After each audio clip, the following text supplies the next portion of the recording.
Of the Natural Resource Committee, Wednesday, May 8th, 2013.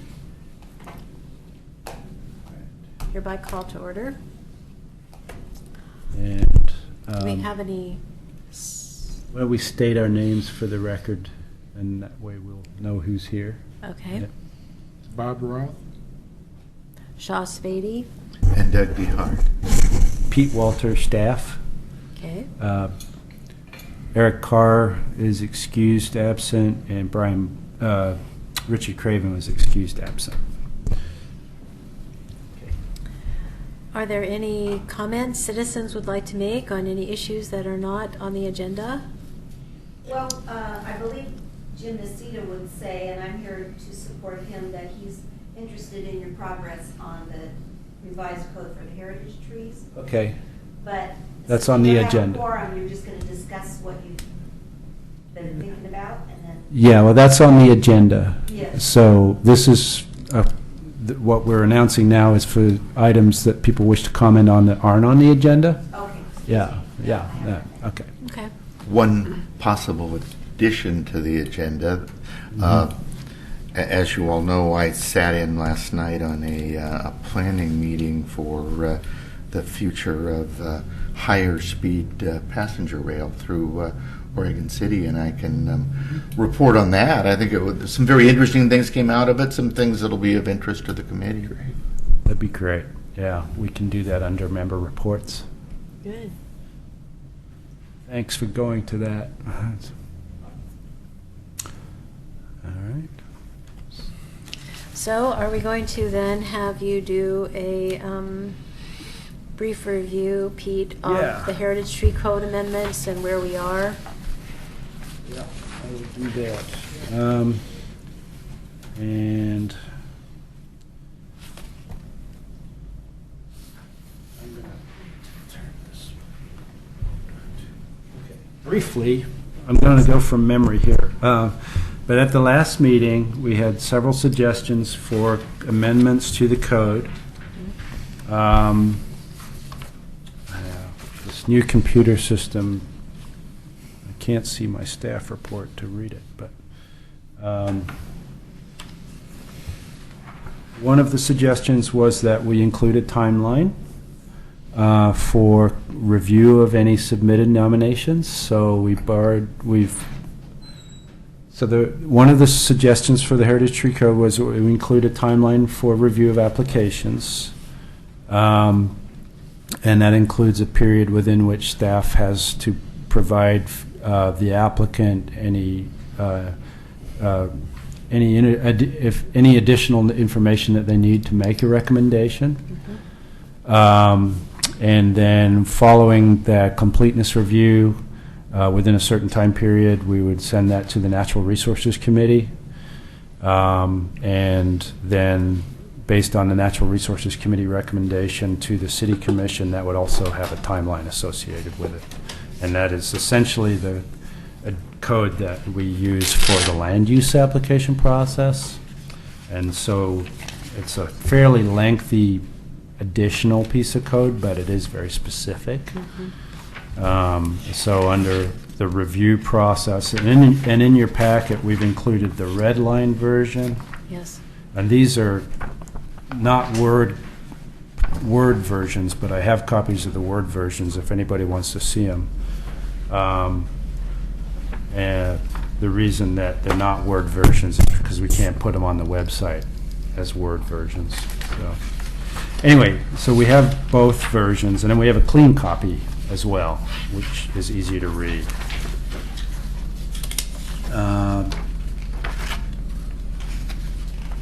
Let's see, the other suggested change was that the site and condition criterion that would have disqualified a nomination if a pending or approved land use action existed for the property has been removed. The requirement that the city manager sign the nomination, if the tree is located on public property, was removed. And I think that there was some misunderstanding of why we thought that was a good idea. Essentially, we wanted to include that as a tracking issue so that the city manager would just be notified of it. But it was easy just to take that out, because obviously he's going to know about it if it's on public right of way.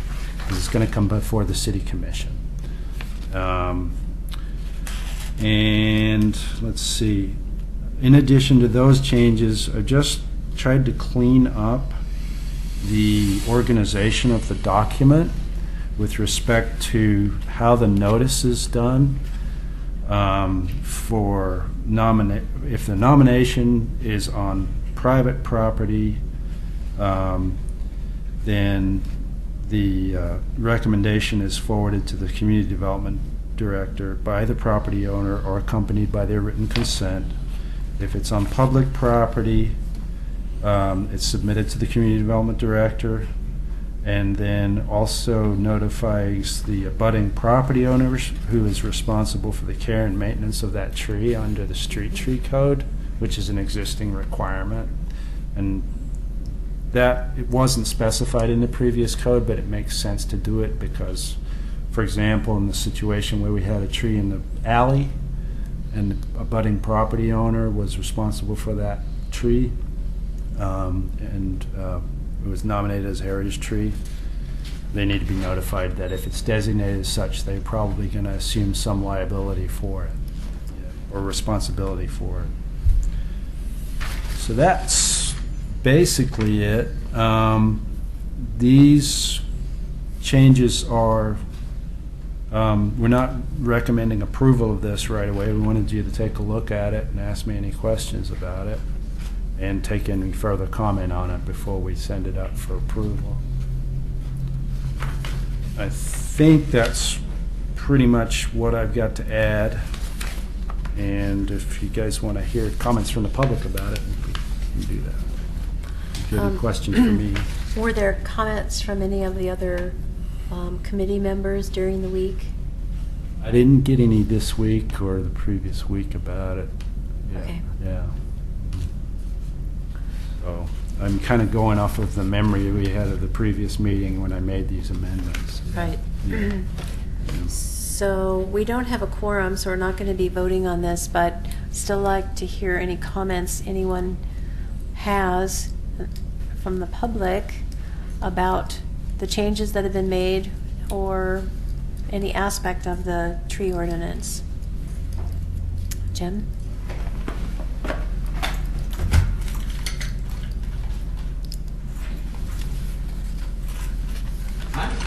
Hello. How's everybody?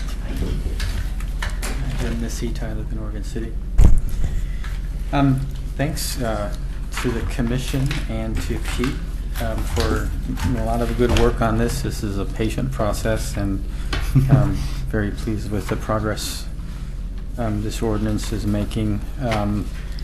I did identify one, I think, lingering issue that I think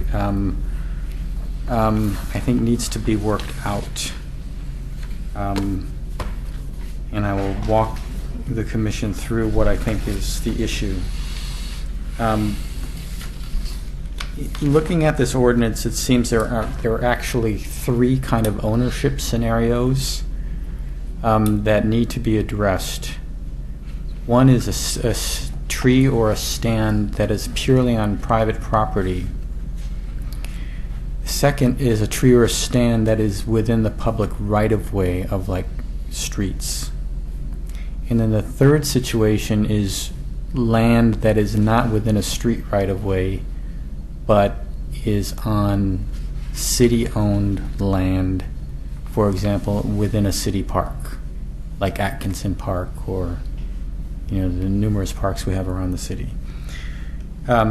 Looking at the text right now, I think there needs to be some review and maybe some editing to clarify how each of the three scenarios is handled and whether requirements need to be met on each of those three scenarios.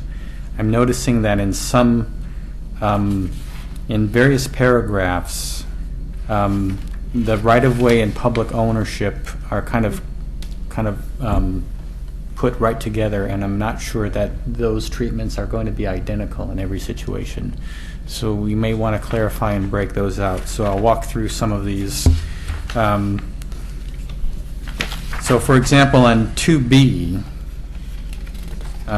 well, before I point out, I think there's a word missing after NRC. It should be NRC meeting, maybe? Where are you? Second line, notice of the NRC shall be provided. I think it should be notice of the NRC meeting, perhaps? Yeah. What page are you on? I'm on page 2 of 6. Oh, okay. Yeah, okay. Now, so here's the first instance in paragraph 2B. Well, maybe earlier. I think also under B, on the first page, B1B, it just talks about public property, and Yeah. it kind of lumps There we together go. city and public. Yeah, right of- and that language is repeated through many many of the paragraphs, and I'm wondering if we might want to take a look at the language under city jurisdiction as opposed to city ownership, because city jurisdiction really means anything within the city limits of Oregon City is city jurisdiction. So my tree on my house is within city jurisdiction because it's within the city limits of Oregon City, and as far as jurisdiction, that's a legal word about what the city can regulate. And the city regulates all of our property within the city, even though it might be private property. So I'm wondering if clarification language.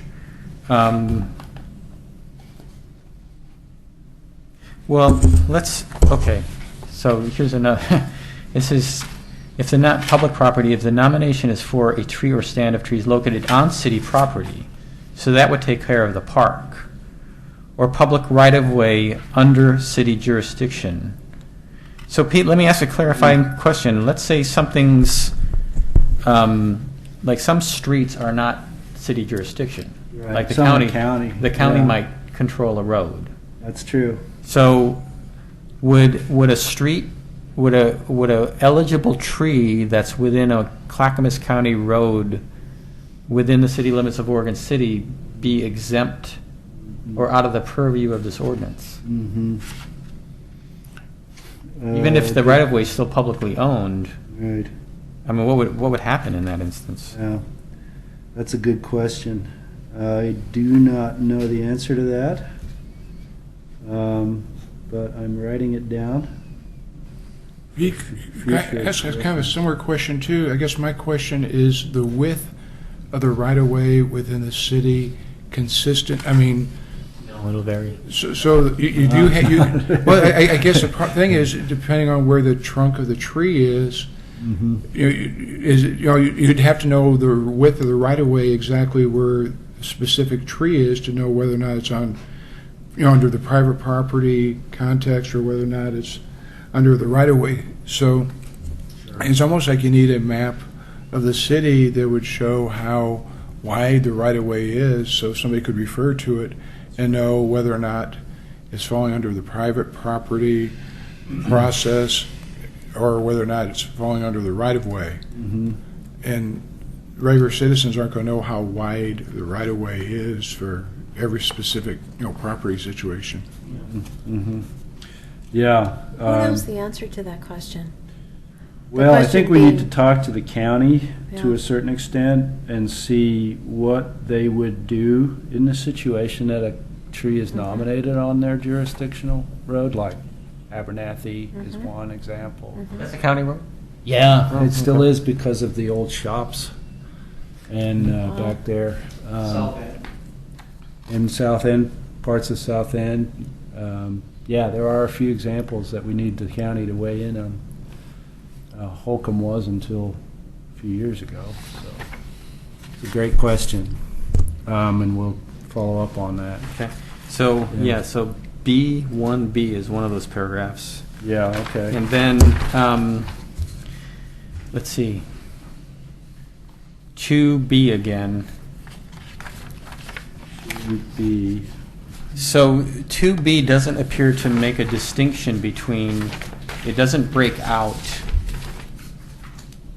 The nominated tree or stand is located on public right-of-way or property under city jurisdiction.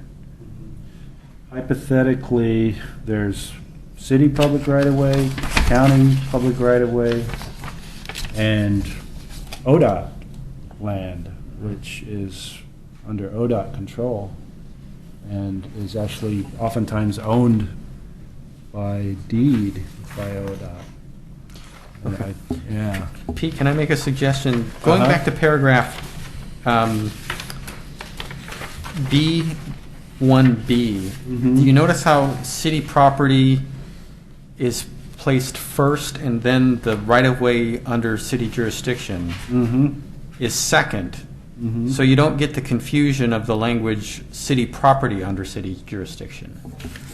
Whereas in paragraph 2B, you get property being the second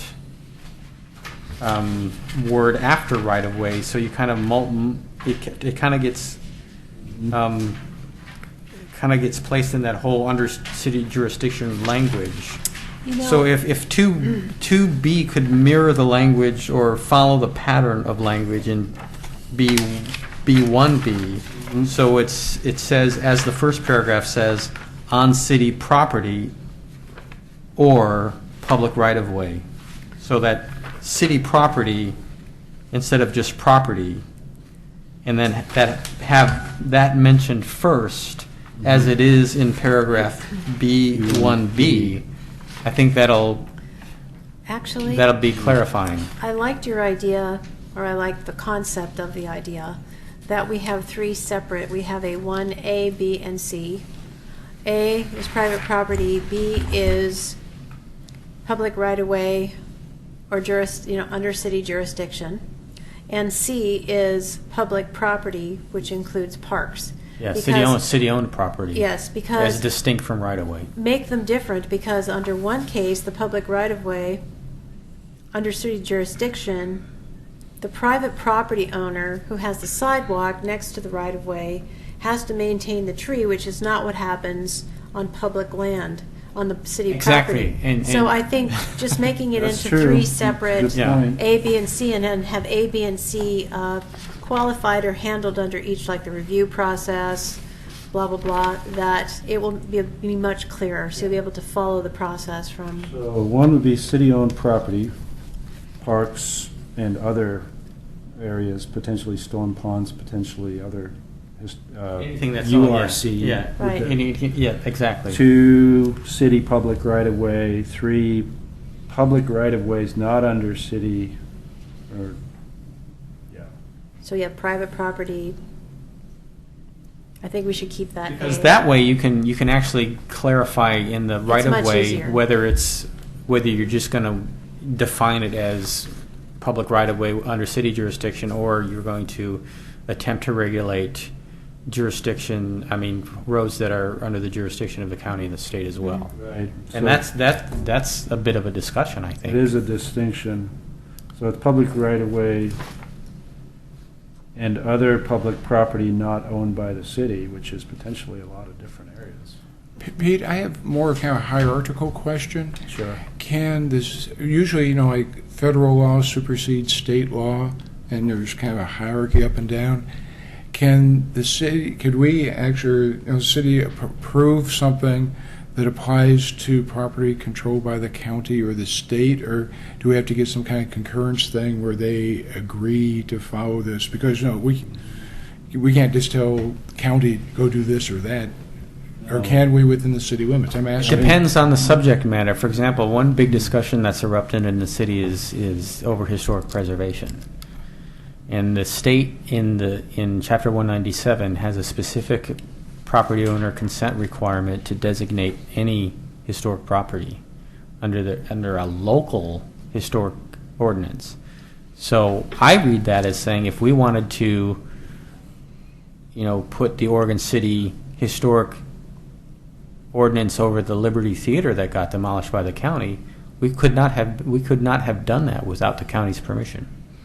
Now, whether there's a consent requirement for regulating trees, for example, within the county or the state road right-of-ways, I don't know the answer to that question. I think that's Pete, something. could you look that up Yeah, that's for us maybe on the next meeting? Because we just need to know. Yeah, that's an important question. Yeah, because we can't, if we don't have the ability to do that, there's no point in doing that if we don't have the cooperation of the other levels of government. And if that were the case, then that definition section, I think, would appropriately say public right-of-way under city jurisdiction. The answer is going to be really Yeah. complicated and confusing, though, honestly. I just know enough about some aspects of federal land ownership that, I mean, sure, the federal government can preempt state and local jurisdictions, but they normally don't. I mean, most of the time, their policy is to try to comply with local jurisdictional rules as long as it doesn't run counter to, law or budget direction or stuff like that. So there's not going to be a simple answer, I don't think. So since we have the ability to put A's, B's, 1s, and 2s after everything, in terms of staying organized regarding this, I think we start A, private property. That's a pretty clear designation.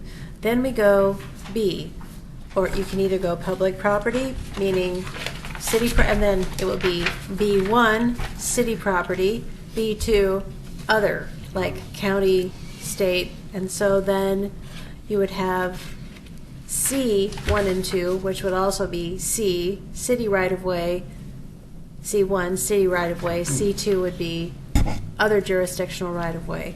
Because I'm not sure that just because a right-of-way is owned by the county, the person living next door isn't responsible for the tree by it. So I think breaking it down into clear distinctions is going to help deconfuse some of the language issues you'll have later. Yeah, absolutely.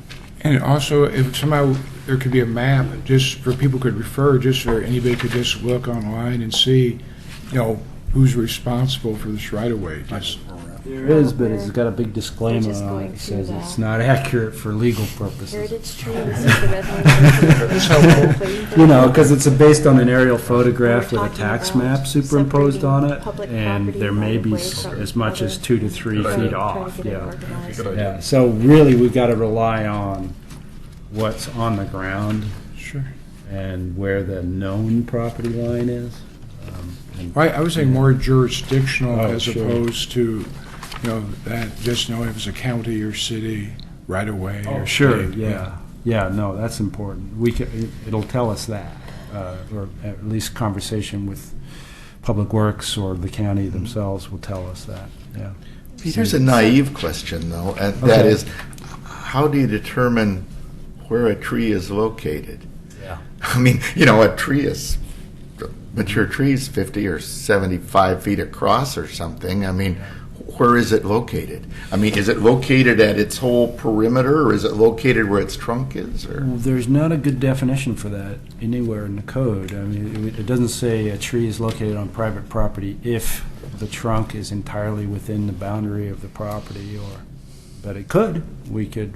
Sometimes that's add going to that. come up. Yeah, I mean, that's a Sure. good definition I would think potentially that it to might. add. Yeah.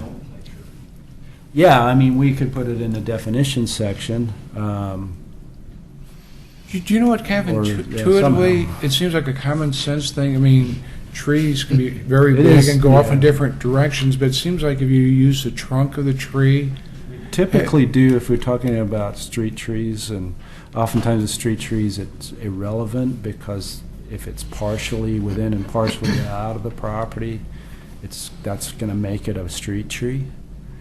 But for the purposes of clarity, I think it would be helpful to add that definition in the code somewhere. Yeah, Okay. yeah. Jim, did you have any other general? Yeah, Yeah. general and specific. Going back to 2B, this doesn't relate to the public breakdown or the public-private breakdown, but the last words, if applicable, I'm not sure why that's there. Whereabouts? Last two words in paragraph 2B.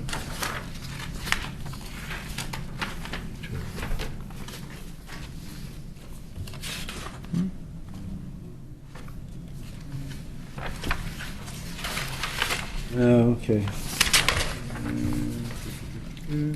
So if it fell within a park, potentially, then the PrAC would need to be provided notice. How about if it's in a right-of-way? Well, we're going to separate those, so it. Yeah, those it will be wouldn't- separated. Okay, so that'll be It wouldn't be. separated. So a lot of this will just Yeah. depend on the The next fact of revision. reorganizing it Okay. should take away some of those. Yeah, because a lot of my comments just walking through here all relate to this, public, Yeah. private Mhm. right-of-way Yeah. breakdown, Yeah. which probably will sort themselves out Mhm. once that breakdown is made. Mhm. So that Because I it probably don't happens need to go again. through every one of these. Mhm. Okay. And so then, yeah, because paragraph 4 has a lot of those, and we'll just wait for the next revision. Okay. I do want to, as far as the criteria, I do want to give kind of a special heads up on,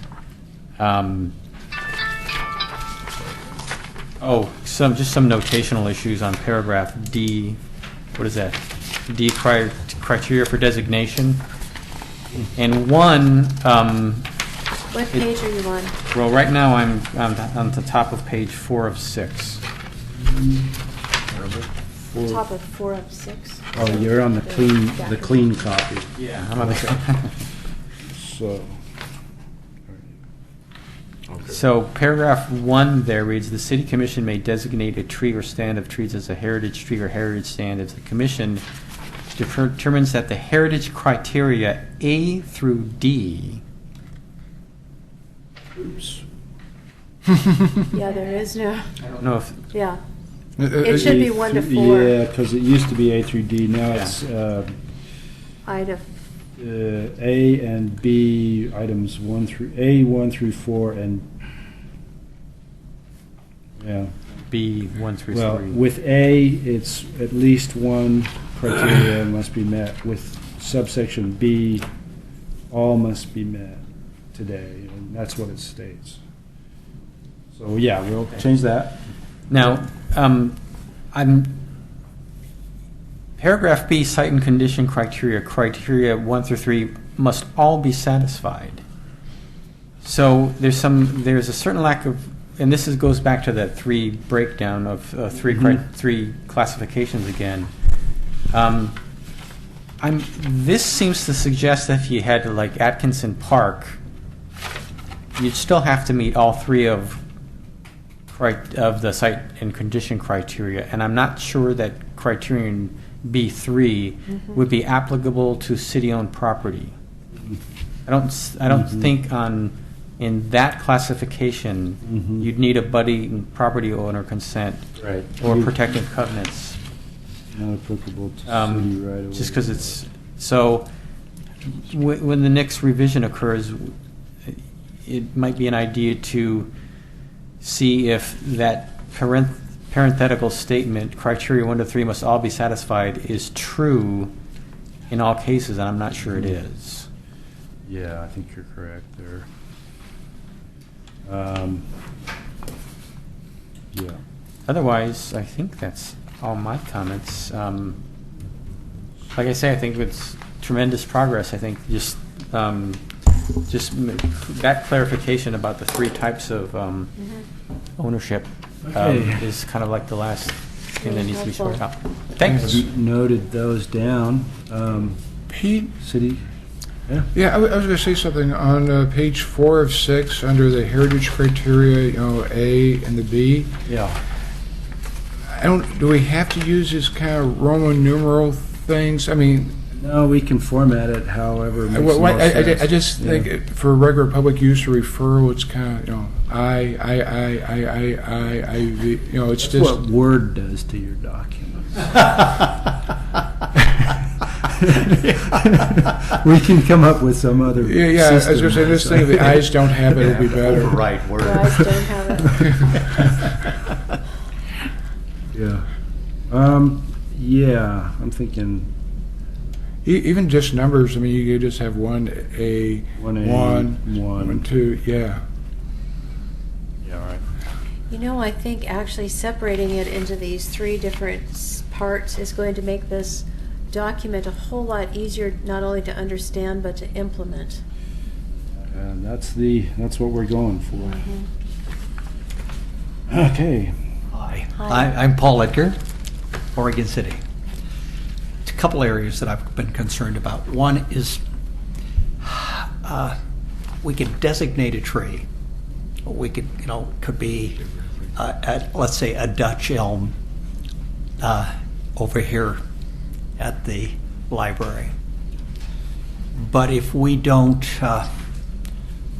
inoculate, or we're not good stewards,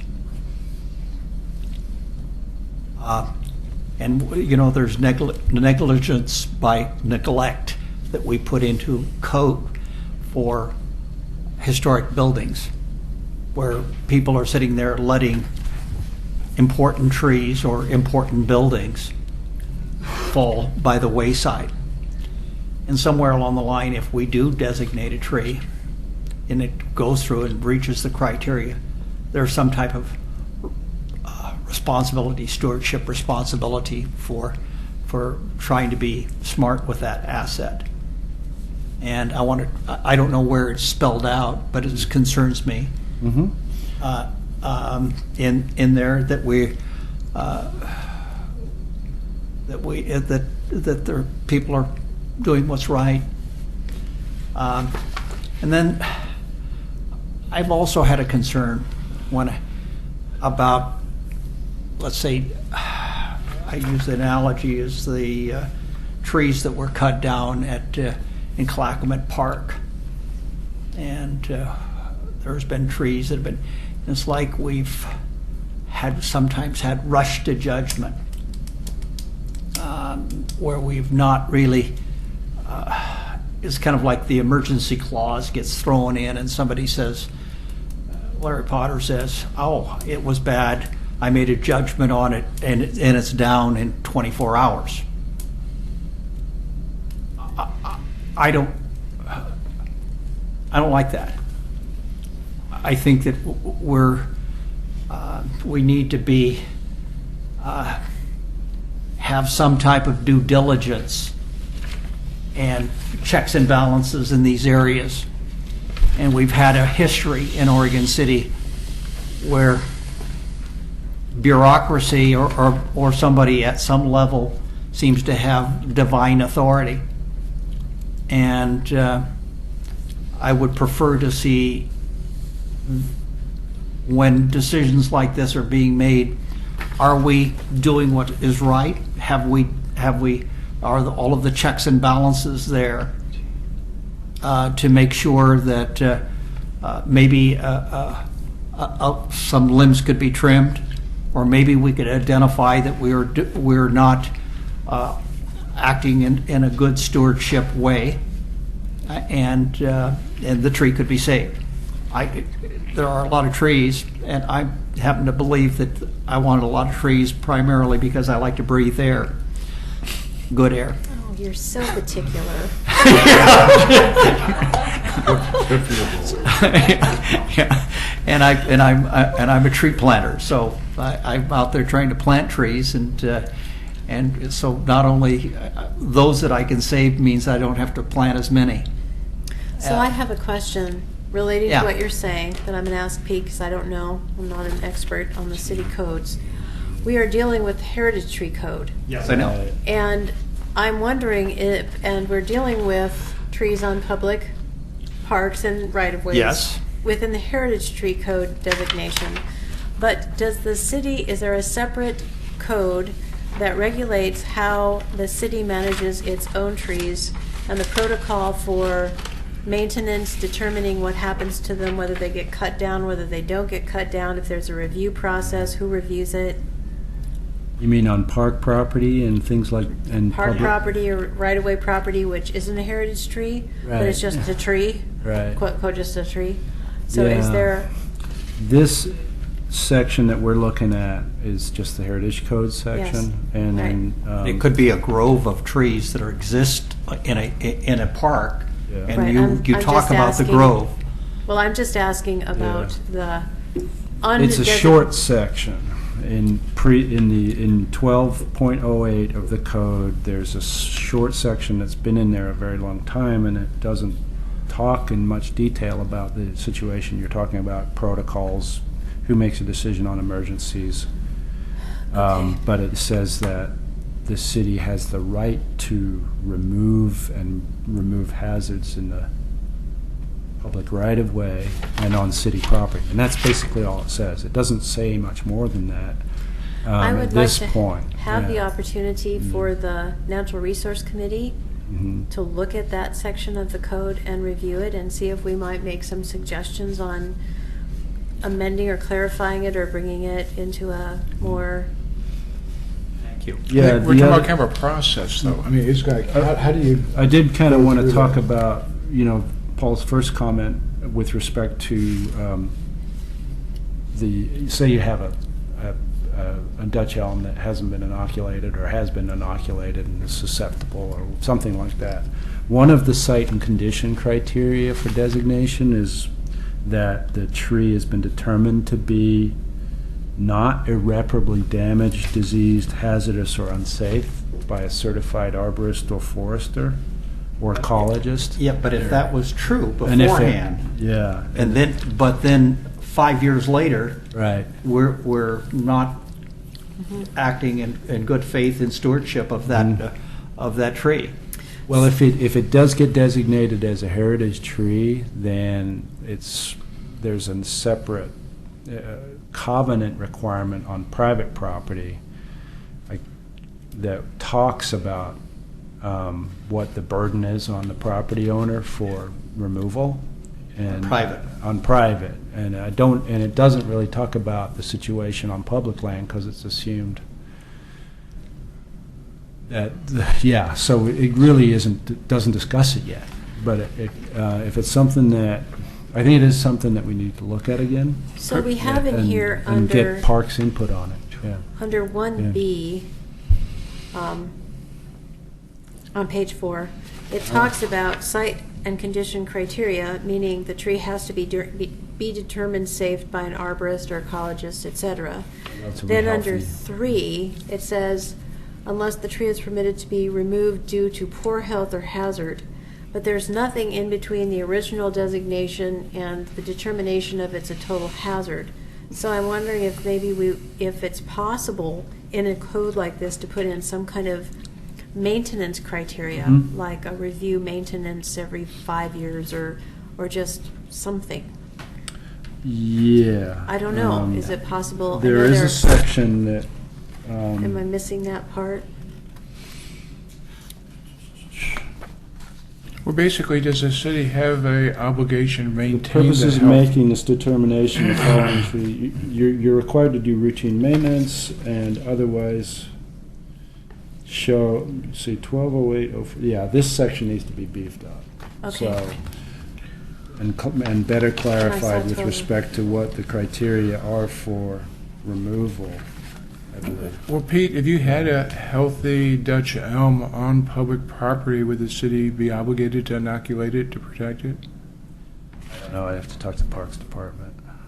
But that raises a good point in my mind, too, about public versus private property. I mean, the private side of this thing, we've tried to make it voluntary, and I take it we don't want to make obligations to the private owner. I mean, sounds so onerous that they really wouldn't want to bring a tree forward for designation, so Oh, yeah. maybe we could identify some things that were best practices, but I guess my own feeling would be that those would still be voluntary, but now, public ownership, or at least city ownership, is a different thing. I mean, these are city rules, and they could be mandatory to the city, all right, for what best practices are for heritage trees, it seems to me. Paul's point about the Dutch elm disease. Portland State University, Portland Park Bureau spent some money per tree to try to inoculate those trees in the Portland Park, areas so they wouldn't be destroyed, and they've had very good results in making sure that they wouldn't fall asunder. Peter Olmsted Brothers, designed those blocks to include 5 of them, a lot of elm trees and other things, and the city saw a reason to invest in protecting them. There was some expense, but it wasn't as expensive as removing them. Right. New idea. Wasn't as expensive as removing them. Something to consider. Thank you. Thank you. Thank you, yeah. These are very good comments. Appreciate the perspective. I do too. Madam Chairman, are we still looking at the criteria? We are. A bit? Okay, We are. Sorry. We're looking Sorry, I got a little late. A warbler, noted warbler, called me and told me to get my keister down here right now. So I gave up my grant writing work and came here, which is good. I was getting tired of it anyway. Page 4 of 6, heritage criteria. At least one criteria, 1 through 4, must be met. The tree or stand of trees is associated with, number 1, with events that have made a significant contribution to the broad pattern of Oregon City's history. And then it looked like this is, I think, something you talked about. And I'm really wondering, is it strictly a history thing, or are we talking broad contribution to Oregon City's geographic, natural history, or cultural history? I feel like what I heard you talking about a month ago or so was broader than just So we would say Oregon City's cultural.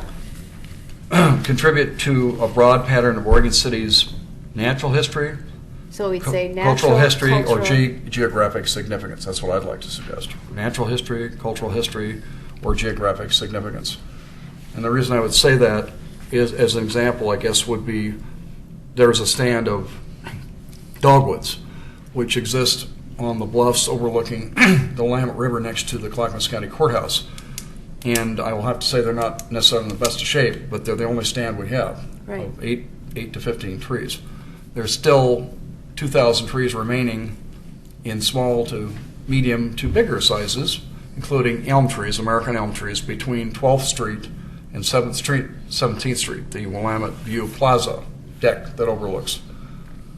And it'd be nice to have some, thought about the importance of those things, I think. Is that different, though, than, paragraph 4, which says the tree has an age, size, or species significance which contributes to Oregon City's heritage status? The stand of dogwoods, for instance, seems Yeah. like they might fall under Sure. that provision. Yeah. I just felt that Roman numeral 1 at the top of section A, heritage criteria, page 4 of 6, just talks about history only. But I think we're really talking about the natural history, cultural history. I think those additional words, culture, natural, geographic, Significant. they're significant because they start to pull in things that you might not Yeah. think about. I guess what slowed me down, though, is I'm not sure what natural history means. I mean, normally that word is not used to refer to history. I mean, it's used to refer to the natural environment of an area. And of course, there aren't any trees in Oregon City that don't contribute to that, as far as I know. That's true. Well, I like That's why I hesitated. I like the addition of them because I think more and more, as a culture, we are learning that we have to consider the natural environment is part of our cultural life. I mean, it's an aspect of us, and so combining the words just helps people connect. It's just another opportunity to connect the two. That we're not separate. It's not just culture or nature. It's all connected. I buy the idea. I just choked on the words. That's okay. Good. Choking on the words. Okay. So I'm hearing, Did you have any other comments, Jerry? No, I like all the way this has changed. Commend Pete and the whole committee for the things that have happened here. It's and the community for giving this input too. Excellent. yeah, I didn't notice on page 5 of 6 at the top, on the first paragraph, 3, it makes reference to some code sections that are not actually in this code. They're old. Right. Right. So those will be changed to reflect a clearer definition of what some criteria for, Okay, and I think some it's. protocol in place when we talk to the Parks Department, and I've had a few conversations with them about it, what constitutes imminent hazard, what constitutes hazard that can provide time to inform more than just the Parks Department, but perhaps the city manager, perhaps the planning department, to make sure that it meets either the Natural Resource Overlay District Code or this code, 1208, because portions of parks are in the Natural Resources Overlay District, which has separate requirements. So, I suppose one of the reasons I was asking about who overviews the city's management of their trees, oh, right, that takes it out of the non-historic trees. yeah. I haven't been on this committee very long, but I've heard numerous stories about trees coming down around the city, things being approved that impact vast natural resource areas, and the Natural Resource Committee has never looked at any of those plans. So I'm just wondering how we become, and the reason we created this committee back in the very beginning was to do just that, was to look at plans and review plans and make comments about plans that were in known areas of ecological sensitivity or had some significance on the natural reason, and that's not happened, and it's not happening consistently. We may find out about it at the end of the process, but certainly not at the beginning when people are looking at just the overview. So part of the thing about how the city manages its trees is related to this committee, and what is the purpose of this committee in guiding or participating in conversations about how the city is managing or what they're doing with their natural resources, which are the trees. So it's just I'd really like to understand how we can be a little more Relevant? relevant. Yeah, That's a good word. it, the R word. it is a. In my mind, yeah, and I've heard this a lot, and in my mind, there are different types of natural resources. There are the ones that are discussed in the comprehensive plan, and the ones that are identified on city maps and things like that, and are considered known or designate or some kind of official status is given to them. And then there are the natural resources that exist outside of those areas. So we're talking about street trees, for example, and stands of trees on development. When I say development properties, I'm talking property that is designated as some sort of a land use zone, like residential or commercial, and those are considered developable parcels of land, and those are natural resources that fall, I guess, have fallen out of the purview of natural resources in some cases, because they are governed by the development code that applies to them when an application is submitted to the city. And I think that's what we're talking about. That's not what I'm talking about. I want to say something here regarding this issue, because I feel strongly about this too. No, I just want to finish what I'm saying. Go ahead. The city does not yet have a overarching natural resource management plan. We don't have an urban forestry plan. We don't have a comprehensive urban tree regulation code. And we know that. We acknowledge that. Those things would take further staff, further resources, and further regulation. Like Lake Oswego regulates all trees over a certain diameter on private property. Oregon City, regardless of whether they're going through development review or not. And you know how controversial that has been if you've been watching things in Lake Oswego. And we don't. So they're a city with a tax base much greater than ours, much bigger than ours, and so each city has to decide what level of regulation is right for them. And so that's kind of what I'm understanding. Well, I think that gets back to the comment Doug made about rules for the city could be mandatory, while citizen rules are voluntary. I mean, it's sort of like we can't give jurisdiction and tell private citizens what they have to do on their property, but we certainly can have rules and values that we, as a city, are willing to abide by and be good stewards and show how to do it. So, Yeah, I agree. and Public so, Works there's a Department, breakdown Parks here do. between what I believe the value of what we have to offer as a group is to what's actually happening out there in the process. And so I'd just like to get us integrated into the city. I'm not talking about regulating private land. You know, we're not going for A, we're going for the B and C aspect of our breakdown, which is the public part, in terms of, like, is it the McLaughlin project? Or, Well, you know, we're kind of looking at the heritage tree issue, but the broader issue here, I have some questions, and this is not to slam anybody here, but 5 acres of brand new wetlands exist that this committee doesn't even know anything about behind Metro South that could have, and still could, include some educational opportunities, some trails, things like that. We were never asked to participate in that project, okay?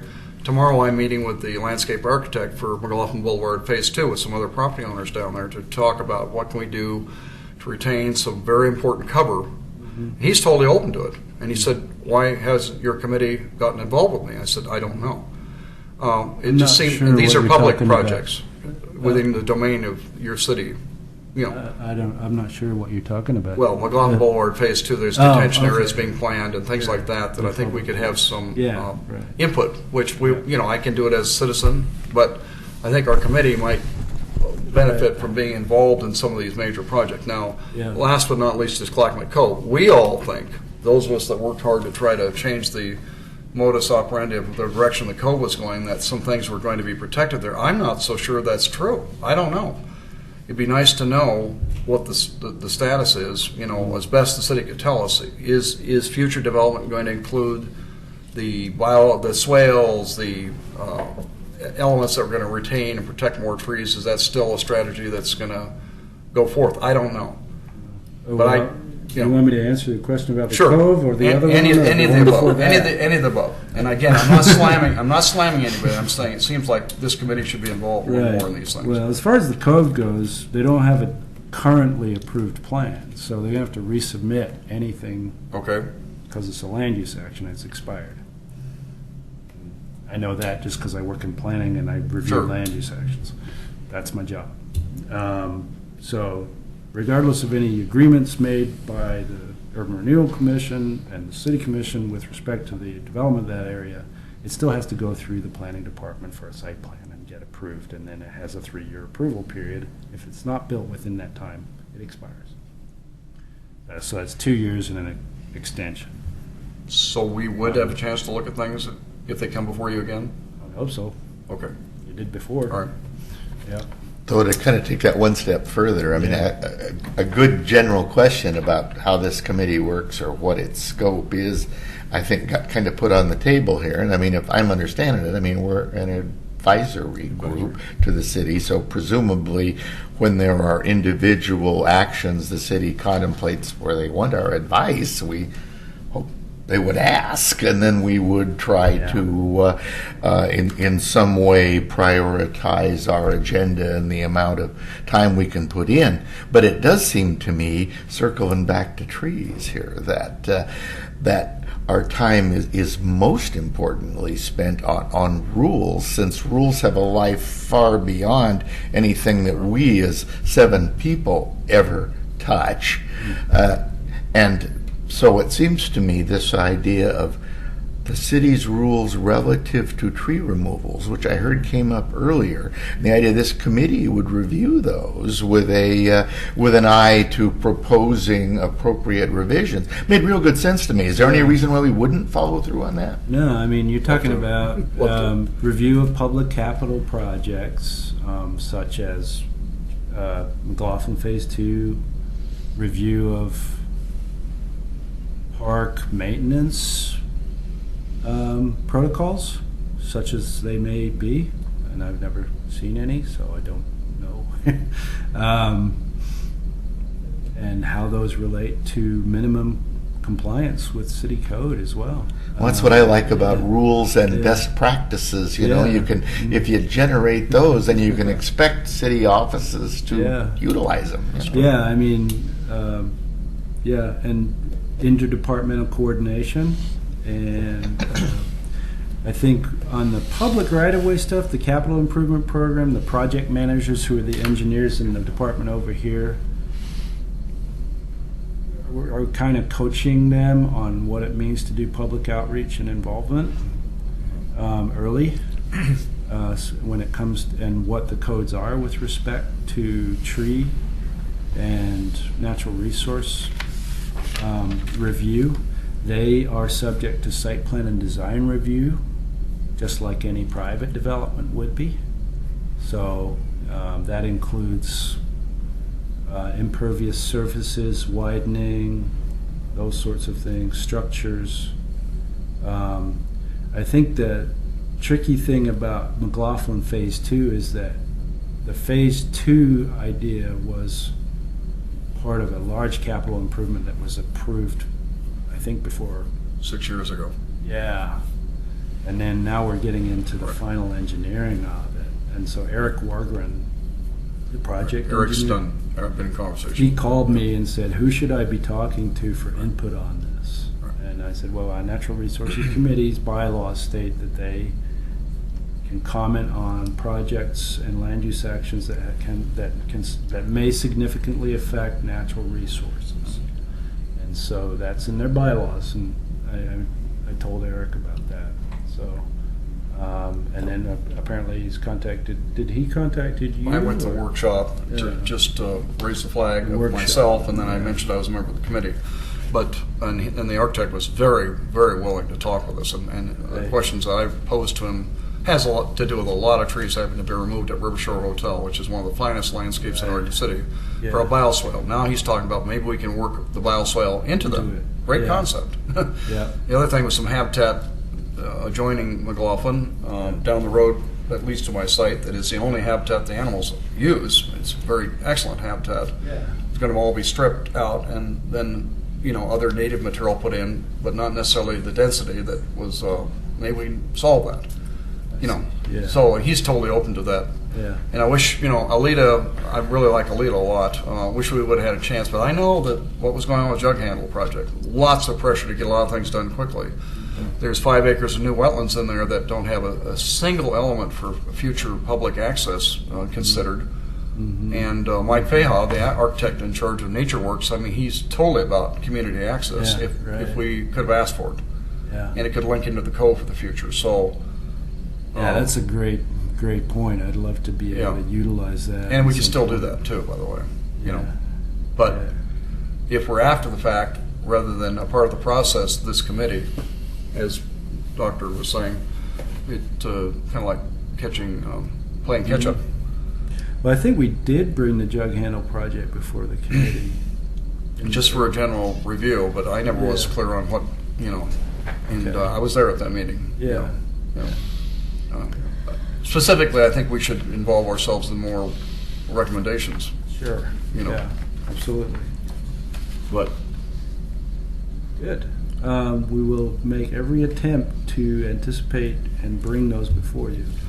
And I do want to say something here. Since you got involved directly in tree removal at Clackamas Park, and Larry and I are actually getting along quite well, and I'd like to see that continue, I'll be honest with you. All of a sudden, the tree removal issue has just gone away for the most part. And it's because you, I believe, asserted the planner's review that's in the Water Resource Overlay District, which means you can't do it without a process. You have a process. And when they had to look at the process, it became obvious maybe more trees could be saved. Then we're just full of defect. Yeah, I mean, the way the natural resource, formerly Water Resource Overlay District works is if you have a hazard, it doesn't preclude mitigation. You also have to document what the hazard is and what is being removed, and then mitigate for it accordingly based on the code. And that's just process. It's more transparent. You're going through the right channel. If it's an immediate hazard, if you've got time and it's not an immediate hazard, and you've already decided that you're gonna, for example, if you're using a contractor and they know he's gonna come in and do this 2 weeks in advance or a week in advance, that's not considered an immediate hazard. You know, an immediate hazard in our code is if a tree is gonna fall or has fallen within 72 hours, you know, and that means, you know, there's really no excuse not for following that procedure in my mind. And I've stressed that with the Parks Department. The last May example. need to continue to do that. And Last example I'd use real quick is in front of Rivershore Hotel. There was a need for a lot of trees to be removed for a view corridor. And they were asking me to do this work. I said, no, I'm not going to do this work. You need to go to the city, you need to talk to the city process. And they went to the city administrator, and he generally agreed that there could be some thinning done. And I came before this city commission body and commended Larry for being very careful in how he thinned. He didn't remove a lot of the riparian material at all. He kept it intact, which surprised me. And then thinned all the other trees, so there's a view corridor there. These are the things we need to celebrate when they happen. Yeah, absolutely. Yeah. He's been instrumental on several other projects as well. So the recent Arbor Day tree planting at McLaughlin Elementary, Larry basically did all of that, and those trees are out there along the pathway now and look really nice. So I agree. Okay. Yeah. All right. Thanks on that. Let's see. Where are we? So I've made notes on the code here, and I'll try to report back to you and bring you the full section. But I would like to ask for your help and assign you a little homework. Send me reminder comments and emails, if you can, about what you'd like changed. I've written most of these down, but it would be really nice if we just follow up. Similarly, on the street tree list, I was waiting for some comments from people, from Brian, that I didn't get, so I couldn't put that on the agenda right away until we get them. Right. Pete, you could get back to us, though, about that kind of hierarchy thing with the county and state. Know just how stuff interfaces from the city to those levels. Yeah. Yeah, I mean, I know the county has their own heritage designation process, and it also allows for designation of heritage trees on county roads and as well, and those are separate processes right now. So, I mean, hypothetically, someone could go entirely through the county and get a heritage tree designation on county road, I suppose. But within the city, But within the city, yeah, that's the question. and then the that city needs to be stuff wouldn't answered. apply? I mean, the stuff we're working. I don't know. I'll have to follow up. Okay. Yeah, maybe you could get both. Who knows? The ODOT stuff, I didn't mention this, but we did talk to ODOT about not designation of heritage trees, but we had talked to ODOT about 1.5 years ago about the planting of large trees in ODOT right-of-way with city money, because we have David Frazier put a significant amount of money in the parks budget for planting of trees in public right-of-way. It's called the Big Trees Project. And we approached ODOT about planting on gateway areas, because a lot of the city gateways are ODOT. And ODOT was interested in the idea. They wanted us to basically draft and work with them on an IGA, an intergovernmental agreement that would stipulate under what conditions those trees could and could not be reviewed. Their concerns were specifically the one area that we were talking about was the 205 bridge, and the amount of stormwater that ODOT is now responsible for capturing and putting into a low-impact development project, and how much right-of-way they anticipate needing in order to take that stormwater. And they said, if we end up planting trees in that area, what does it mean in terms of our ability to right-size these low-impact development projects? And so, that was one red flag they threw up. The other one was, if it's a designated heritage tree, does that mean that they cannot do certain types of project without an EIS designation as a cultural resource? What does that mean? So they would want a exemption from that in their IGA. This was all a couple of years ago, and so it never really went anywhere because of that. Mostly because of the clean water, the stormwater runoff requirements that they were required to meet. But that was just a conversation we had with ODOT staff at their offices. And then I know they were working on a draft policy for tree planting in ODOT right-of-way, because 205 bike path is a great example of where they've allowed it significantly to happen. And there's hundreds and hundreds of new trees planted on ODOT right-of-way along the 205 bike path. And so it does happen. So we have to follow up on that at some point. This isn't exactly about the heritage tree ordinance before we move off, but are we going to have an opportunity to look at the city's rules about how the city maintains their trees? Yeah, sure. I can do that. As part of this purview or review? No, I'm wondering if it's not a separate topic. It's a related topic, but I'm not sure it's kind of a separate issue. You know what I mean? Because Well, it is not the same thing. It's a different code, but I think It involves other departments as well, so Mhm. Public Works and Parks staff will need to be Mhm. consulted. mhm.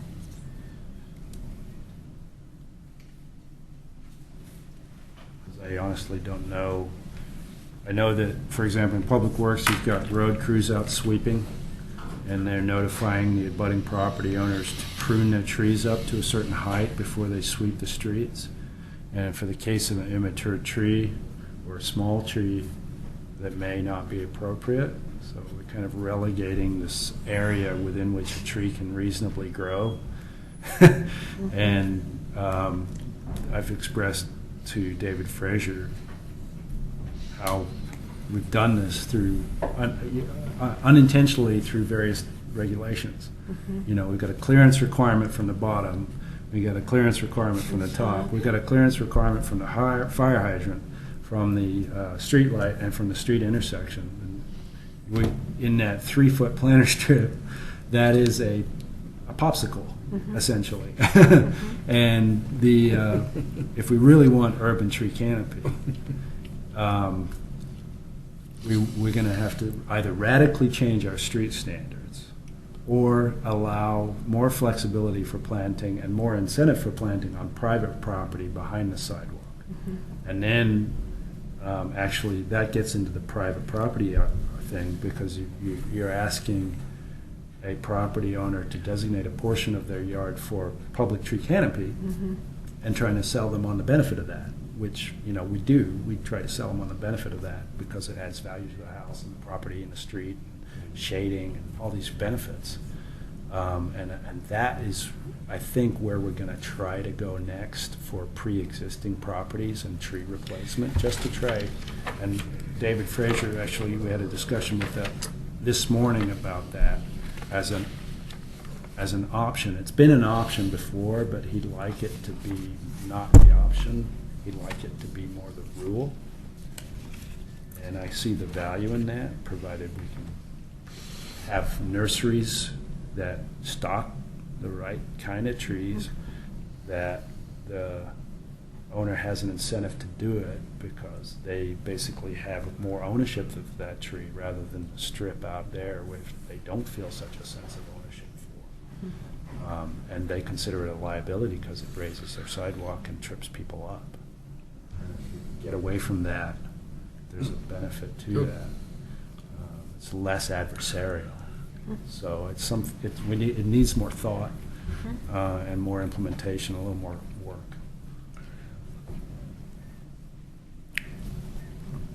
So, yeah, okay.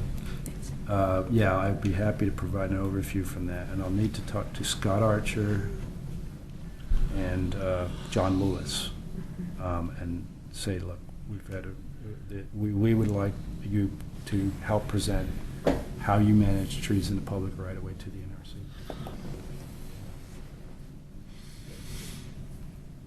All right. Hmm. So. Are we doing any reports from? Yeah, NRC member reports? Yeah. I've got one. I don't know. Yeah. Doug has a report on the passenger rail open house that he attended. You probably have more to say than I do. Why don't you go ahead, Doug? Okay, well, I'll try to make it short, though. I have to admit, it was actually quite interesting, and I think there are at least pieces of it that you'd all enjoy hearing a bit about. I don't know how much you know about this study that ODOT has embarked upon, but a little history.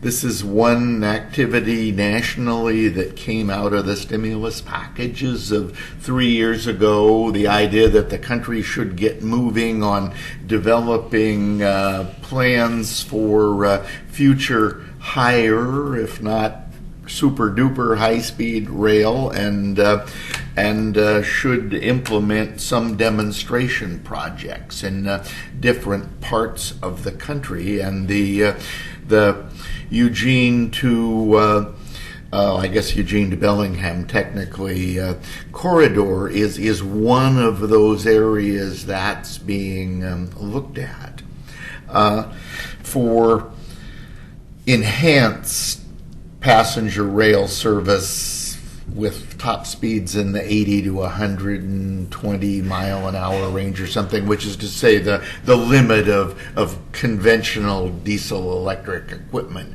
that's available. We're not talking this maglev stuff, or something like that at this point, but within the limits of presently used equipment, what's within the realm of the possibility, how much would it cost, develop a strategy, start implementing pieces of it. And the state of Washington just charged right off the blocks at a minute after midnight, and got the largest single grant handed out any place in the country on the first phase of this thing.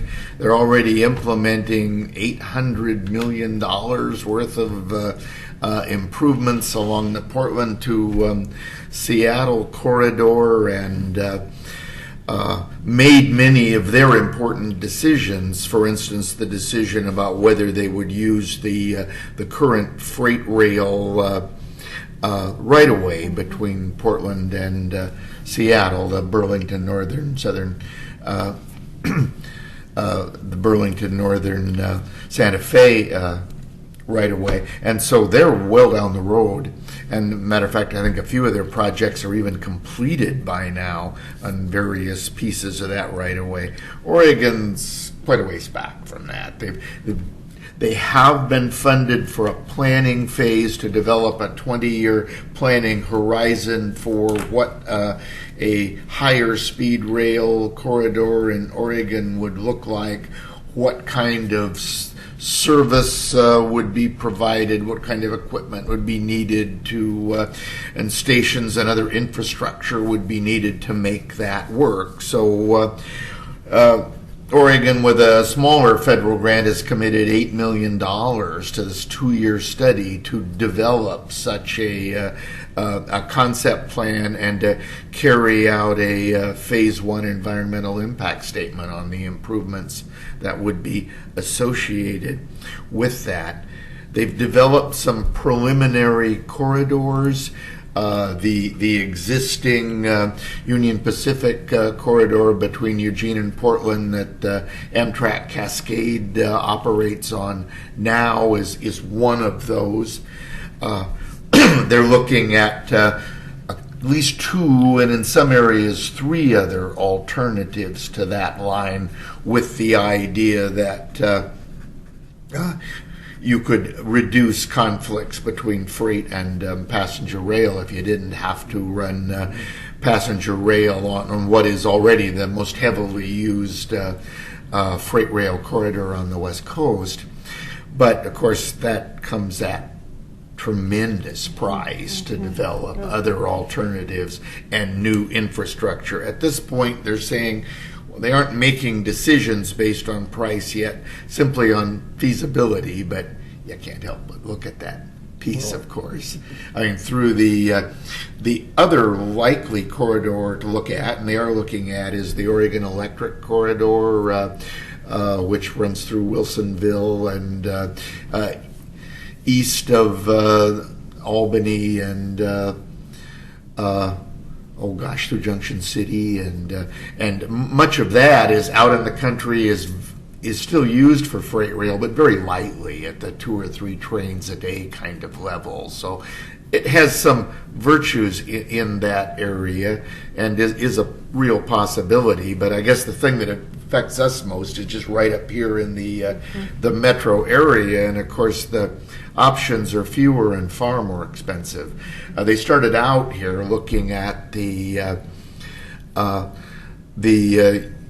existing Union Pacific corridor and a west side corridor that would come down through the edge of the West Hills and then through Lake Oswego and then ultimately connect at Wilsonville to the Oregon Electric line and then go south from there. The catch with that is they aren't developing detailed engineering designs or cost estimates yet, but even a preliminary look says that involves 7 to 11 miles of tunnels or something like that. I mean, we're talking the biggest public works project in the history of Oregon, I would assume. Yeah. So that doesn't sound like that's likely to survive the first cut to me. But when they took that issue to the public meeting in Wilsonville a couple of weeks ago, support was very strong for a west side alternative that would put Wilsonville on the southwest Portland on the corridor with a station,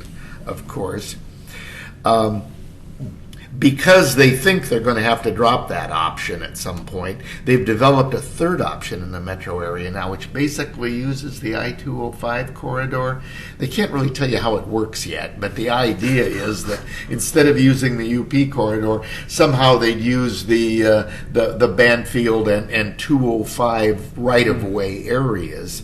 The important thing to Oregon City there, and that was really the subject of last night's meeting, was local community input into alternatives that affected the local area. And that was what we thought of those two alternatives, the Union Pacific alternative and this alternative that would create a new corridor.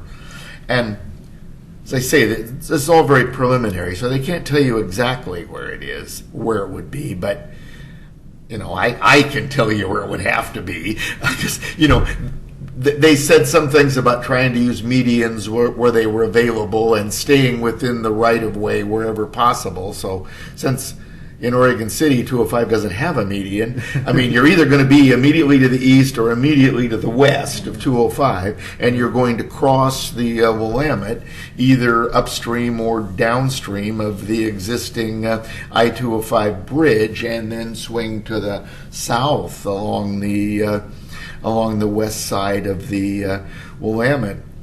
And so from a natural resource standpoint, that means either you take a bite out of that area next to the Clackamas, next to the sewage treatment facility and part of the Clackamas Cove development area, and then I guess take some kind of a whack out of the shopping center and hotel that are there and cross the river on a new bridge. Or alternatively, you come along on the east side, more or less through the garbage transfer site, and then along the north edge of downtown, taking out a couple of blocks of the north end of downtown, I presume, kind of where the auto dealership is, and sort of in that area, and then cross the river upstream of the bridge. Now, that all sounds fairly ugly to me. On the other hand, there were a number of people here from at the meeting from Gladstone, from Milwaukee, from other East Side communities. They all liked that one better than they liked the existing UP corridor, because, of course, it sort of pushed the activity away from their residential areas. So I guess, I mean, one should take this seriously, that some of these alternatives will receive more consideration and have more discussion. We were asked to comment, and my comment was from the standpoint of impacts on Oregon City. It seemed to me that either alignment, you're going to have the same amount of rail traffic through Oregon City. You're going to have, we now have 3 trains a day, northbound and southbound through Oregon City. That would probably increase by at least 2 even before this project happens, and as many as a total of 4 if it did happen. So that's 7 trains a day through Oregon City, I guess. But that's compared to all the freight traffic we get now, and UP projection of a 50 to 60% increase in 25 years. So, I mean, the real news for train traffic through Oregon City is a large increase in freight rail that you'll get regardless. So, as I say, my 2 cents worth here was that Oregon City doesn't gain anything by using 2 corridors instead of 1. That probably the lowest impact to us is use the existing corridor and then mitigate adverse effects of train traffic to the degree you can, sound and grade crossing improvements and the other things that one can do. Alice Norris was present. She said something similar, said that she favored the existing UP corridor, just cautioned that where in other areas there was consideration being given to various kinds of upgrades to the line, that in the Oregon City area there's literally no space. So you really, no matter what you wanted to do, there's no way to make the area you're working in much wider than it is right now. You're just going to have to make it work inside of that existing alignment. Was her 2 cents worth there. Don Slack was there and expressed concern about how increased traffic would affect planned residential development near the core area. Others pointed out what I just observed, that you get most of that with freight rail aspect of it rather than the passenger rail. The passenger trains, not only are there many fewer of them, they're also lighter and shorter. So the big impacts come from mostly from the freight side. And Linda Yates spoke too in favor of both keeping passenger rail service in Oregon City because of its history and its importance to the community and the community's commitment to hosting a station and parking area and the other things that the city has done. I think she was speaking there compared to the alternative of moving the alignment too far to the west and eliminating Oregon City from service. And then Blaine Meyer, one of the owners of the new bicycle shop downtown, explained the plans of his group for utilizing the existing station, the historic building that was moved to the Amtrak stop, and including quite a few enhancements, everything from just a waiting area that would be part of a coffee shop to a bicycle rental scheme that would be tied in with rail service, and it all sounded, quite well thought out and quite upbeat. That was, I thought, one of the high points of the discussion from the standpoint of what the Oregon City community's thinking about the future of this. So anyway, that's what was discussed. That's what people had to say. The 2 consultant groups that are carrying out the studies will write a report and develop a summary of all the input they received and make recommendations here in another month or so. There may be a final calling together of people for kind of a formal review of comments to help them prioritize those. But other than that, I think they're getting close. And then finally, for what it's worth here, giving you almost more than you want. Here is a copy of the handout, including the alignments and the time frame and their objectives and all that stuff. So let me just share this around, and those of you who want to learn more about this thing, all of that stuff can be found on the ODOT website too.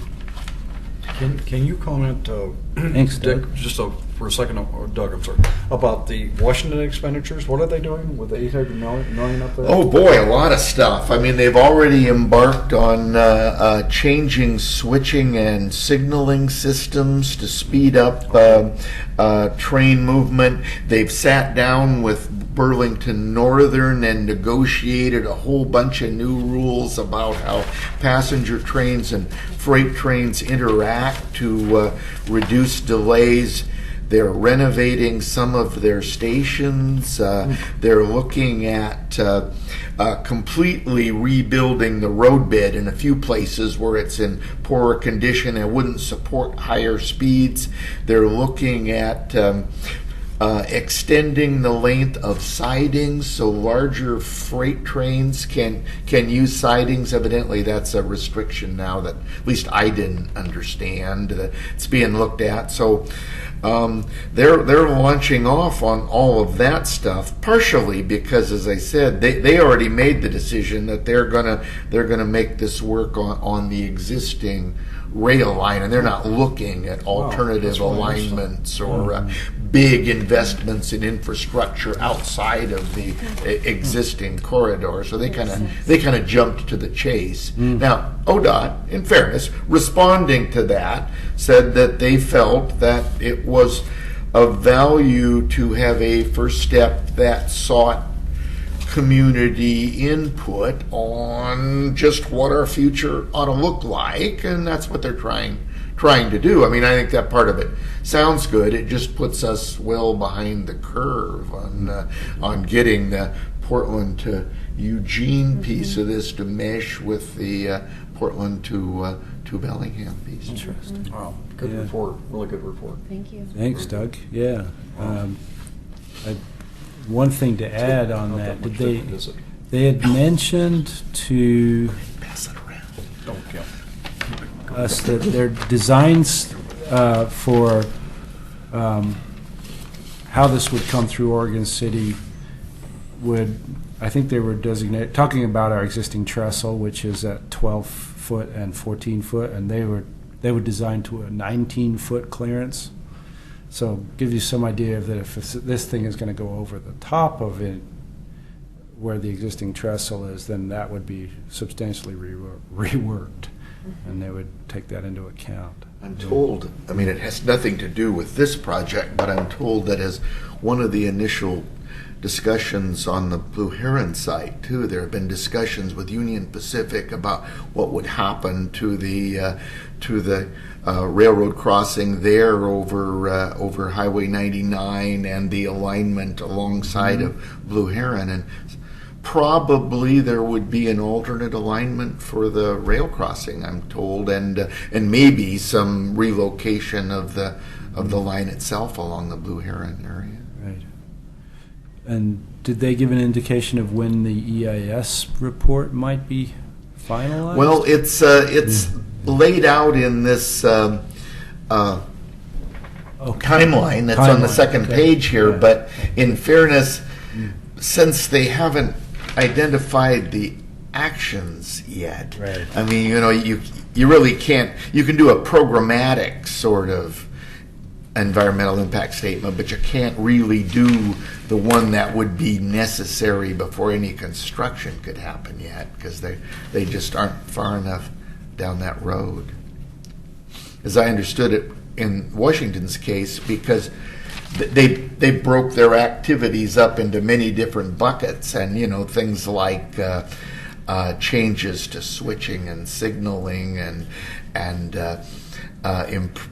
modifications to railroad beds and things. They did a quick environmental assessment of those and said, no further NEPA required because of the approach they took.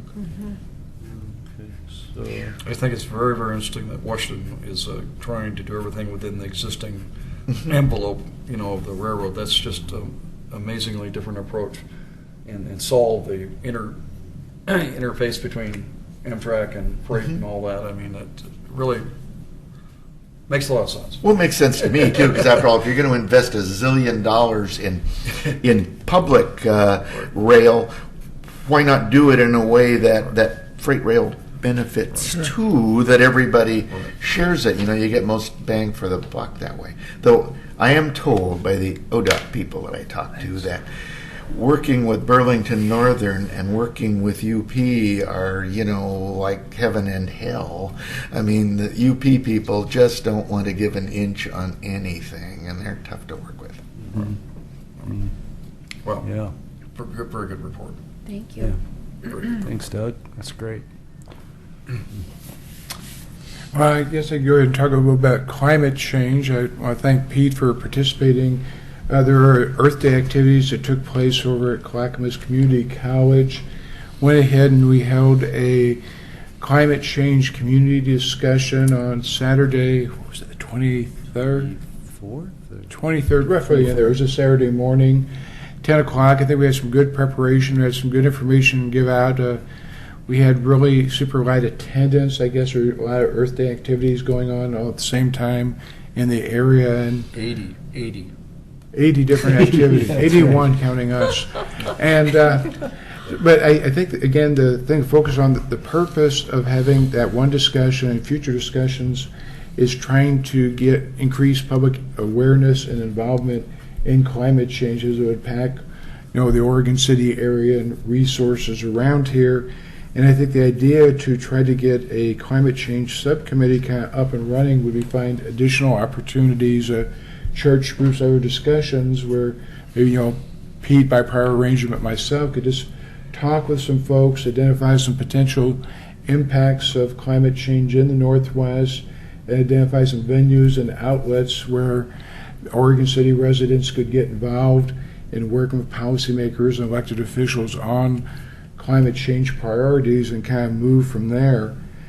Pretty much in the same vein of that event, for people who might be interested, there's a Oregon Global Warming Commission meeting next week.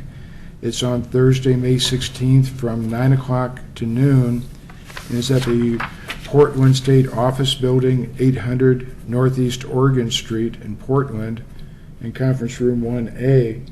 I've attended these meetings before, and they're really interesting because they give a statewide perspective on how the state's preparing for climate change impacts and different approaches they're taking, to address, impacts on water, development, traffic, these kind of things. So that's going on, and I just encourage individuals, that may have an interest in climate change, if they want to, we can get together, talk church groups or whatever, and just try to increase awareness and involvement in the topic. I think that's about it. I must apologize for not coming up to help you during the week of Earth Week at the college when you were doing something with students. Well, we were doing some outreach. That was kind of And light, I too. apologize. I was just really snowed. Okay. Everyone Did that was go doing well? something. It was kind of light. That was light too, the student Yeah. thing? Yeah, we still have the materials. We do. And we've got several ways to facilitate, I think, future meetings. Until you sent that link around about the commission, I had actually heard of the commission before, but looking at the website, it looks like they have some really well thought out ways to promulgate this at the local level, which I think would be very good to share with the city commission and planning commission. Would there be maybe a way to have a joint meeting, maybe have somebody from the commission come in and do a presentation? Hopefully, yeah. That would be wonderful. Yeah, we could do that as a presentation. Could at a you work session. maybe scope out what it would take? Mhm. You know, who else should be involved with that? Mhm. And, you know, we could work together, like scheduling a date. Yeah, I think it's a, you know, this is a very regional, national, regional, but local, and local importance. And as it becomes more local, it becomes much more concentrated on how cities run their activities on a daily basis.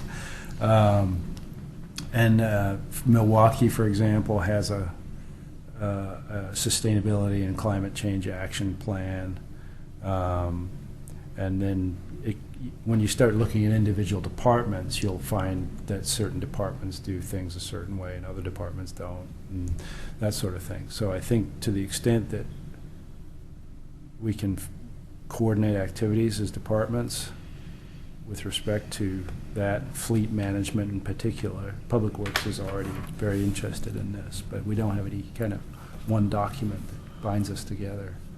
Even I think looking at things in the future like water conservation, because Right. one of the things that happen with climate change is more precipitation is going to come down as rain as compared to snow, and the reservoirs only have a limited capacity for water storage.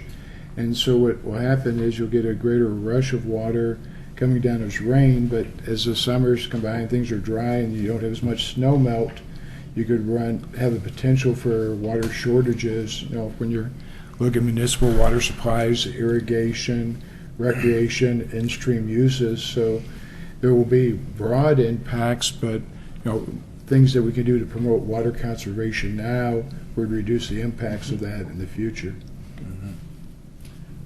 Yeah, that's a good point. That's pretty much all I had. Good. Thanks for Thank doing you. that. Sure. Thank you. Yeah, thanks, Bob. It was really well done. Do you have a Anybody staff else? report? Well, just a moment here. I want to hear the acting chairman, talk about her presentation to the Oregon City Business Alliance, because she showed the flag for us there, and she did a good job. Oh, yeah. She did. Yeah. I was left speechless pretty much. I think it was just a challenging opportunity to try and express a global overview of the ecological dynamics in which we are living and apply it to the local community in terms of how the business community could respond to these larger challenges, how communities can come together in a little bit different way. And It was something that needed to be done. The group in their bylaws, Oregon City Business Alliance is about 1 year old now, is a group of people that are advocating for economic development of the city and would like to see it done, you know, efficiently and cost effectively. And they want to see it done. They also say in their bylaws that natural resource protection is their in their veto and what they think is important. So they invited Shaw to speak at the April 30th Tuesday meeting. yes. And I think she did a good job of presenting a broad overview. How does this group differ from like a Chamber of Commerce? I'm just not clear. Well, one of the things that I found out about the group that I really liked is in their statement of purpose, they include the environment. So they are actually focused on environmental protection as well as economic development and that sort of thing. And I believe that I went into the conversation about in the future, really the stressors on our environment are population driven.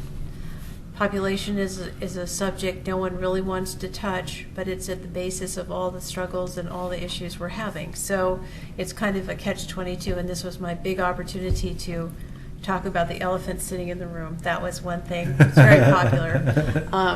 The second really popular thing I talked about was, I think, petroleum and the transportation costs going up, and that the old model of our economic system being regulated by consumption was not going to continue as it has into the future because there's not enough earth left to consume to sustain that kind of a thought process. And that really it has to do with looking at our communities as how can we become as self-sufficient and energy efficient as possible. So we do as much food production as we can. We creatively use our transportation system here in Oregon City. We keep the locks open. We keep river transportation available because it's inexpensive and easily accessible for long distances with a little bit of energy use, and just talking about some different ways of looking at things. So Were they I kind of receptive? erased it from my memory, but It was, it was Yeah, it was it was needed. a wonderful opportunity actually to get to talk to the group. good.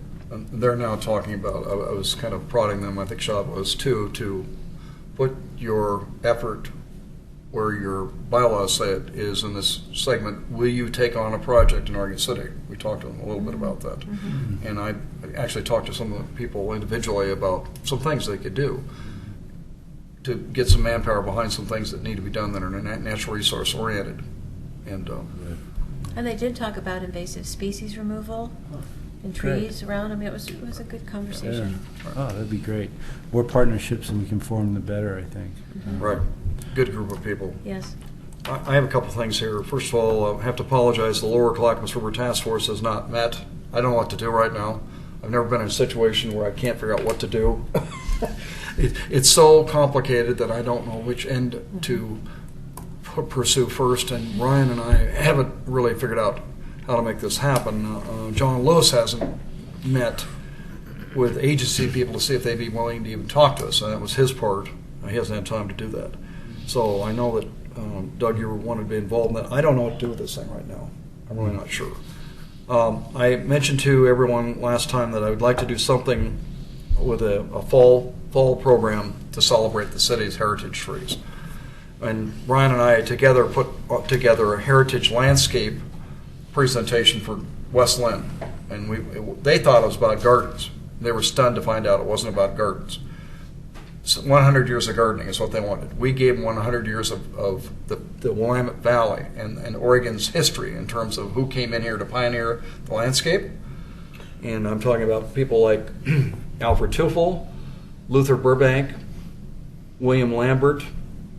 These are all Peter Kerr. These are all people that had to do with fostering a agricultural or ornamental horticulture or beautification through use of the land properly, through crop raising, okay?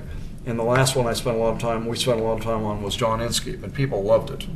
So Gladstone Library is wanting us to do this in June, and I'm proposing, he doesn't know this tonight, Brian, he's not here, but I'm proposing that we do something in the Oregon City Library for the fall, and sponsored by the Natural Resource Committee.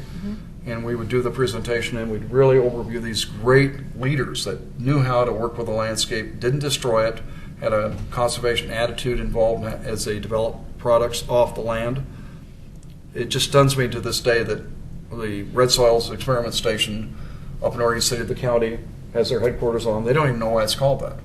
It was the most important agricultural experiment station in this part of the world. Roosevelt, not Teddy, the other one. I'm sorry. Theodore. Franklin Delano sent people here, the first being John Inskeep, to figure out how to use this natural resource basin called Willamette Valley in a proper way. And that's the reason it's there. All right. Then I was hoping, so I'm looking at trying to get him involved with me in this. We'll do a presentation in June, as I mentioned, at the Gladstone Library, but I'm then thinking that this would be a presentation, the Heritage Landscape presentation, about an hour and a half in length, at the Oregon City Library in September, and then we'd follow it with a Heritage Tree Tour of all the things that you've been doing, with your Heritage Tree. Well, I'm sorry, the brand new Tree City USA thing, and all your advocating in this committee could be sort of involved. We would rent without our expenditure. The Oregon City Trolley is my hope. We've done this before a long time ago, and we go look at the beauty of the fall foliage and look at these things that we've been talking about as a committee, what we're trying to do. Great idea.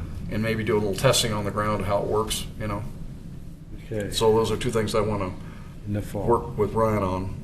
So. Great. That's all I have. Excellent. That'd be fun. Thank So, you. and these are simple things to do. They really are. So, yeah. okay. That's really great. All right. Excellent. I have a couple of reports. One is with respect to Blue Heron. You may have seen the press release. Off the top of my head, the city has selected a consultant. It's not just the city. The selection committee has selected a consultant to guide the master planning process. They have. Yeah. Oh. And, there's a press release that I forwarded you this afternoon, so it should be in your email. And it is Walker Macy. Walker Company. Macy. Yeah. They're planning, urban design, and public involvement company. And from what I understand, they presented very well. They understood the site and the challenges associated with it better than any of the other teams. And so they have a very strong team, and they understand the timeline and the criticality of the timeline that the planning process is under because of the trustee ownership and the agreement with the trustee to not sell the site until the master plan process has run its course. And also they have experience in this sort of project as well. So I won't go into a lot of detail because I don't know a lot of the details. I wasn't at the presentations, but there were about 2 days of presentation before the selection committee, which involved people from the state, from the region, from the county, and the trustee themselves. Pete, how long will this master planning process take? The hope is to have an improved master plan before April 2014, which is tight, but at least do a significant amount of public involvement and have a generalized zoning designation and standards for the site in place by then. Should be in the material, though. Scope of work I don't have a copy of yet because they'll be hammering out the scope of work. There's a suggested scope of work, but it's very basic, and then the actual scope of work gets approved through the city commission and through your review as well. So thank you on that. And secondly, I did want to address the item that Shaw brought to my attention about the lighting project for Oregon's elevator. Oh. There's the Main Street program has, which is the group that works with downtown business owners to make improvements downtown, have proposed to light images on the elevator. And here's what I summarized after I talked to Christina more about the project. But there would be a presentation to the City Commission about this on May 15th. There would be an advice and consent meeting with the Historic Review Board about the project on May 28th. The elevator is, as you know, a very famous architectural feature in Oregon City. It is a vertical public street. It's a locally designated historic landmark, and it has been proposed for designation on the National Historic Register. The existing lighting on the building is not proposed to change at this point. The art lighting that's proposed would consist of a projection of images onto the elevator shaft, and possibly also some additional lighting illumination for the art, which would be designed to meet the standards of our code. We currently have requirements in our lighting code that if you are lighting a feature, architectural flagpole, statue, or something mounted on those, it has to use a narrow cone beam of light that would not extend beyond the illuminated object. And if you are uplighting if you are upward directing architectural landscape and decorative lighting, direct light emissions shall not be visible above the building roof line. And we would take the building roof line to mean the top of the elevator there. But these details still to be proposed yet. So the project has been discussed preliminarily, I think, by the consultant before the city commission. They've done projects in Washington D.C. and other historic buildings where they've. Is this a temporary thing or permanent or? Well, it would change. I think it would change over time. I think the idea is that they do it for a year and then see how it goes after that. What was the May 28th meeting? The Historic Review Board advice and consent meeting. They're not really having a hearing about it because there's no structure proposed, but they are going to give comments on that because it's a historic structure in Oregon City. Yeah. Isn't this a National Endowment of Arts grant request? I believe you're right. Yeah, I think part of the funding for this comes from the NEA. So the idea is some type of public art. It's basically project. a public art project, and I think that the type of image that they project onto the structure varies widely with public, approval. It can be as simple as We hope so, don't we?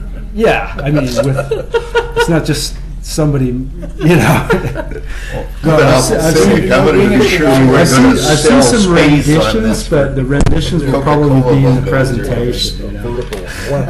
Is this like abstract or is this supposed to be some kind of representational figures of history? Some of it could be historic, some of it could be abstract, some of it could just be straight color blocks, Doug and I were asking, is this a vertical blimp that has messages on it?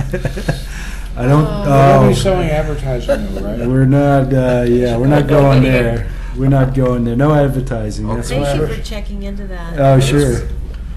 So, but with respect to natural resources and those sorts of things, it is subject to Section 106 review because it's federally designated, federally funded. Are they aware of the Nighthawk nests on the side of the elevator? There may be some. There aren't any, but they should be aware. I'm going to be making some this week. So that's what I know about that. Before I say anything Why don't we more. project a thermometer that shows the increase in average temperatures? There you go. You Just make it a giant that's a thermometer. very creative And it thing. goes up the elevator. That's a very creative thing you just talked about. It's, Perfect. Or a thermometer good that one, shows Bob. how much money we've raised for the new city library. Different subject. So we Are they doing that we right can now? rent Not out doing the it very page well, here. I'll tell you that. Project the I think it would be. meter on the side of the elevator. We have all kinds of ideas here. Wow. Yeah. So, Yeah, that's a good idea. thank you. Yeah, Anything wonderful. else you'd like to bring to our attention, or? Not at this point. Let's see. That's all I have, other than suggestions for the next meeting, which that we've covered to a certain extent. Next scheduled meeting date is June 12th, 2013. Okay. So, Can you just go over really quickly for us, since we seem to be not very good about this, about the process for getting items Okay. on the agenda? the best thing is to suggest it at the meeting. Like now? Yeah. Right now. Okay. Now, in advance of the meeting. The second best thing is to email me or call me, talk through Brian, and then typically what he does is he and I talk a week before the meeting, and agree on the agenda. Okay. So anytime before that is fair game. Well, how about the idea of starting a review of city codes relative to tree removal more generally? I mean, Yeah. could we start that review Yeah. at the next meeting? Look So at the that's on existing the- rules and see what they say? and- Start review of tree and natural resource, or just tree? Natural Could we look at McLaughlin Boulevard Phase 2 with Related. Bob Marshall? He's landscape. I know he will come to this meeting if we ask him. Yeah. Well, my suggestion is we limit ourselves to two items, All right. 2 to 3 items per meeting for All right. brevity's sake. But Well, they're at Yeah. 60% design process. and by- 60%? By So McLaughlin? September, they're 100%. Yeah. His comment to me was, Yeah. I'd be happy to come. I think And that's that good. would be Just a brief presentation. presentation, Yeah. Pete, the thing about getting so stuff that's on presentation. the agenda, what doesn't work is I think we have to look longer than a month out to line up presentations, because given the cycles of different decision-making and people's availability, I think we almost need to look like 6 months out for Well, presentations six that we months want. from now, it'll be Yeah. at 100%. Well, no, I'm not talking about one particular project. What I'm Okay. saying is, if we're trying to line up presentations Agreed. and stuff like fine. that, we need, other people are going to need longer lead time to fit into their schedules, but we need to be thinking farther ahead I think you're on right. who we need to hear from. Okay, Right. so I would like to make a suggestion that I will be willing to be a subcommittee chair for a review of the lighting ordinance. And I would like to have an opportunity to either myself give a presentation or invite the gentleman from West Lynn who's on the National IDA board to come and give a presentation Wonderful. about Perfect. good lighting, the importance of it, energy conservation, safety, all of that. And so I think that would be an interesting presentation at some point. Yeah, I wonder if he'd be willing to give us a free critique of our code. He said he would be. glad. Really? Oh, that'd be That's great. why I'm volunteering to be on the Oh, okay. subcommittee. But Oh, this yeah. maybe be another night than just a regular monthly meeting. It just seems like the amount of Oh, time that's you need good. for a good presentation would want to be a standalone event. I don't know, it's just a suggestion I'm throwing Sure. out there. Wonderful idea. It can be a 20-minute presentation, it doesn't have to be a 2-hour deal. Okay, and he's in West Lynn? Yeah, has his own lighting company. I don't have the information with me, Okay. but I kind of lost contact. I made contact and then drifted off. to And other he's on things. the IDA board? He was Yeah. nominated for the IDA, International Dark Sky Association Board of Directors. Okay. And whether he won or not, I don't know. This is embarrassing because I don't know. Sounds like a But I good just know he was character. nominated, and I read about him, and he said he's right here in my area. Went online, found him, connected, and so I at least have Okay. made preliminary contact. Okay, great. Cool. And I would like to pursue that too. Yeah, excellent. It's a So- fun presentation. You learn so much. I mean, I did. Yeah, okay. Fun is good. Fun is Um, good. We need to have just fun around here. Maybe and we'll then, give out um, free light bulbs. That would be good. Yeah. If you could email me any suggestions you have about street trees on our list, if you need me to send you the list, I can do that. I was kind of counting on Brian to come through with that since he's. Yeah, Korean. or Eric. someone can prompt Brian to do that. That'd be Yeah. good. I prompted him to. Okay, Yep. All right, that's all I have. good. Good. You adjourning us? Oh. That's the fastest meeting we've had. Good job.